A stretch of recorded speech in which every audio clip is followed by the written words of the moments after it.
Hello to everyone who has come out here today, and to all our viewers all around the country. Today we are here to recognize and thank one of our very own soldiers who fought for us in World War I. Please make him feel welcome, Graham Smith everybody. Hello Jenny, and hello to everybody who is here today and all of our viewers. It is a pleasure to be here today and I am extremely grateful. It's a pleasure to have you on the show.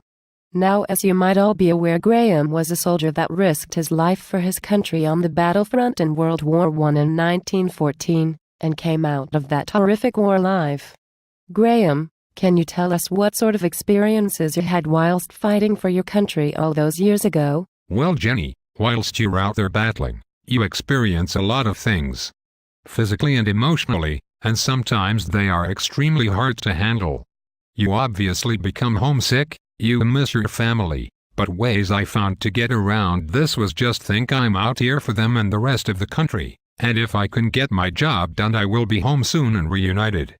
But I must say not every part of war is bad, even in the darkest of times you manage to find a laugh with one of the soldiers, or have a chat about your lives back at home. It is very interesting what type of people you come across. Yes, I couldn't imagine how hard it would be being away from your family for that length of time.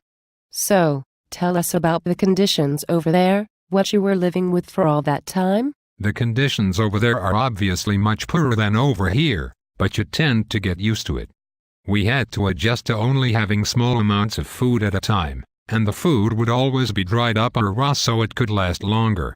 Also the guns were very hard to adjust to. All day and all night, all you could hear was the banging and crackling of a machine gun, or a bomb or mine blowing up, and you couldn't help but flinch or jump up. So after a while it was a permanent thing, you were just always put on edge and you could never relax because you were worried of getting shot, or your mate getting shot. It was horrible. Yes, definitely the guns would be hard to manage. Speaking of mates, did you manage to make any good friends while you were at war?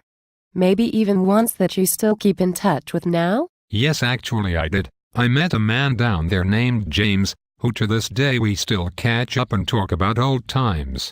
He was the only one that was there all the time with me, and we just had so much in common.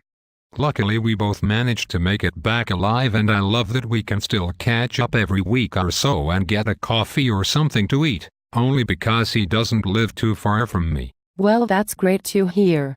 Unfortunately, that's all we have time for today on the show. But it was great chatting to you, Graham, and we are very grateful for everything you have done.